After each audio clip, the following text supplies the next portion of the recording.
We begin with what could be a major development in Minnesota. The Trump administration is rolling back its immigration operation in Minneapolis following days of protests over the latest deadly shooting by federal officers.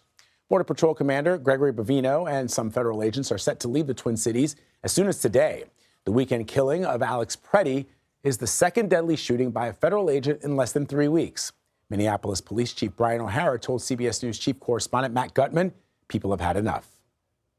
They know this is damaging to the reputations of their agencies. They know this is damaging to the culture in these agencies, and this is creating problems that will take years and years to fix. We're going to begin our coverage at the White House. CBS News correspondent Natalie Brand joins us live now. Natalie, President Trump reportedly had a 2-hour meeting with Kristi Noem yesterday. What do we know about that?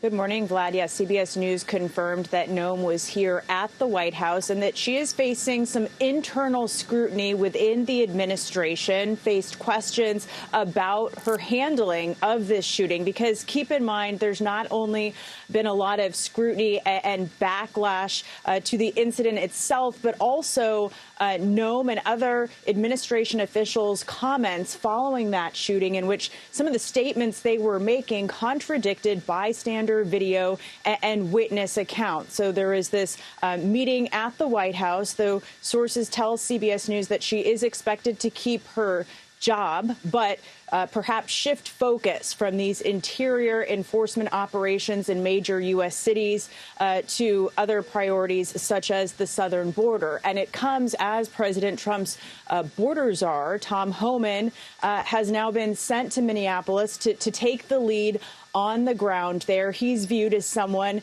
who can perhaps work with the Democratic leaders in the state, including Governor Tim Walz, also Mayor Frey in Minneapolis, and collaborate with them as this operation seems to shift tone and strategy, Vlad.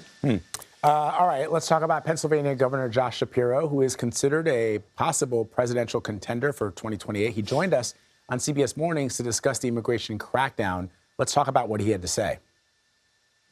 So he was asked if some of these changes made that we've just learned about this morning are enough. And essentially, Governor Shapiro said no, that the mission needs to fundamentally change. Take a listen to more of what he had to say. It seems like they've made some personnel changes, but they haven't changed their policy. This mission is broken. It must be terminated. I've not heard the president say, just because Bovino is out or Noem is out, we're going to stop pulling people over because they have an accent.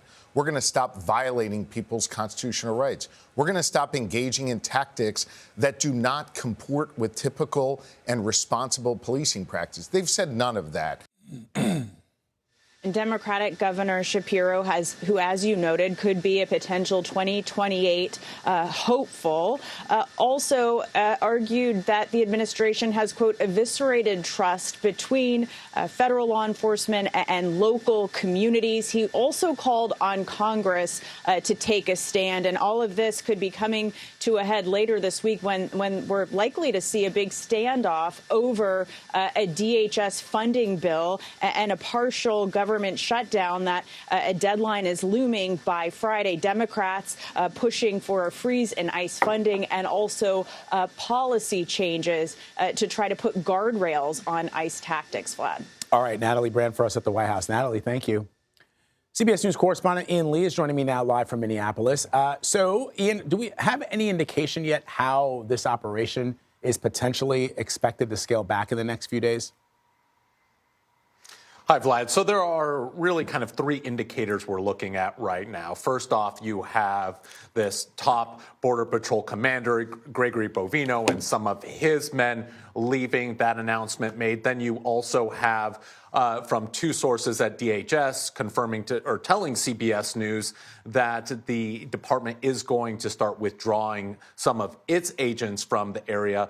But all this comes on the back of a phone call between the president and Minneapolis Mayor Jacob Frey, where they said that the situation cannot continue. And so you do have all these indicators that things are winding down.